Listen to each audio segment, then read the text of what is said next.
இன்னைக்கு நம்ம தரிசிக்க போறாலும் மகா சித்தர் ஸ்ரீ சிவபிரகாசம் சுவாமிகளோட ஆத்மபீடத்தை தாங்க பார்க்க போறோம்.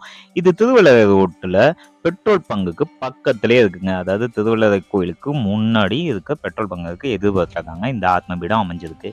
இது ஒரு இயற்கை எழில் சூழ்ந்த இடத்துல இந்த ஆத்மபீடம் அமைஞ்சிருக்கிறதுனால தியானம் செய்யறதுக்கு ரொம்பவே உகந்த இடமா இருக்குங்க.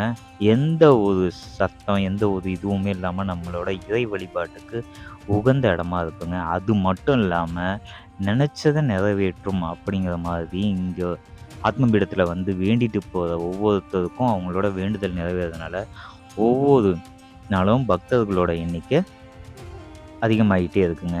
அந்த அளவுக்கு சக்தி வாய்ந்த சித்தர் தாங்க இந்த சிவபிரகாசம் சுவாமிகள்.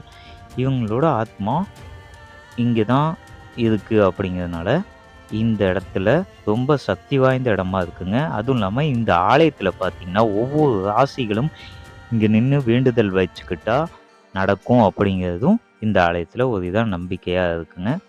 இந்த ஆலயம் ரொம்பவே பழமையான ஆலயமாக இருக்குங்க. இந்த இடத்துல சிவலிங்கங்களும் பிரதிஷ்டை பண்ணியிருக்காங்க. அதுவும் இல்லாமல் நம்ம சித்தரோட ஆத்மபீடமும் இந்த இடத்துல தான் இருக்குது. இந்த இடம் ரொம்பவே அழகான இயற்கை எழில் சூழ்ந்த இடத்துல இருக்குங்க. தியானம் பண்ணணும் அப்படின்னு இருக்கவங்க கண்டிப்பாக இந்த ஆலயத்தை திருச்சியில் இருக்கவங்க இந்த சித்த பீடத்தை கண்டிப்பாக ஒரு டைமாவது நம்ம வாழ்நாளில் போய் பார்க்கணுங்க. அப்படியான ஒரு இடம்தாங்க இந்த சித்த சிவபிரகாசத்தோட ஆத்மபீடம். இது பக்கத்துலேயே பார்த்தீங்கன்னா முருகன் கோவில் அப்புறம் சிவாலயம் ரெண்டுமே இருக்குங்க. இது ரெண்டுமே பழமையானது. இந்த சித்த சிவபிரகாசமோட ஆத்மபீடம் பல்லவ காலத்துலேருந்து இருக்கிறதா சொல்கிறாங்க. இந்த இது மிகவும் பழமையானது, அதாவது 1000 ஆண்டுகளுக்கு மேல் பழமையான ஒரு சித்த பீடமாக இந்த சித்த சிவபிரகாசத்தோட ஆத்மபீடம் சொல்கிறாங்கங்க. நிறைய பேர் இங்கே வேண்டிக்கிட்டா அவங்களோட வேண்டுதல் நிறைவேறுது அப்படிங்கிறதுனாலேயே இப்போ வரும் நாட்களில் சித்தரோட ஆத்மபீடத்துக்கு நிறைய பேர் வந்து தங்களோட கோரிக்கையை வேண்டிட்டு போயிட்டு வந்துக்கிட்டு இருக்காங்கங்க.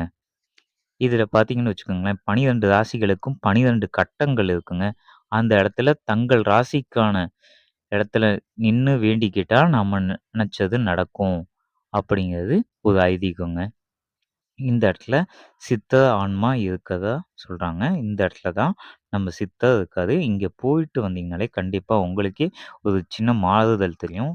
நாங்கள் போய் வணங்கினப்ப எங்களுக்கு சித்தர் வந்து ஒரு பட்டாம்பூச்சி வடிவில் காட்சி தந்தாங்க. எங்களுக்கு நிஜமாலுமே ரொம்ப வியப்பாக இருந்த ஒரு காட்சினா அதுதாங்க. அந்த பட்டாம்பூச்சி இதுகளே டிஃப்ரெண்ட்டான ஒரு இதில் இருந்துச்சு. அந்த கிளிப்பும் இந்த வீடியோவோடய நாங்கள் அட்டாச் பண்ணியிருக்கோம். இந்த ஆலயத்தில் போய் சித்தரை வழிபட்டு வந்ததுக்கப்புறம் எங்களுக்கு நல்லா இருந்துச்சு. அதனால் திருச்சி பக்கத்தில் இருக்கவங்க கண்டிப்பாக இந்த சித்த சிவபிரகாசத்தோட ஆலயத்தை போய் வணங்கி வாங்குங்க. கண்டிப்பாக உங்களுக்கு ஒரு மன நிம்மதி அண்ட் மன தெளிவு கிடைக்குங்க. கண்டிப்பாக இந்த ஆலயத்தில் பார்த்தீங்கன்னா பௌர்ணமி அப்போ 12 மணிக்கு சிறப்பு பூஜைகள் நடைபெறுது. அது இல்லாமல் கார்த்திகை 4ஆம் சோமவாரம் வந்து வெகு விமர்சையாக கொண்டாடுறாங்க.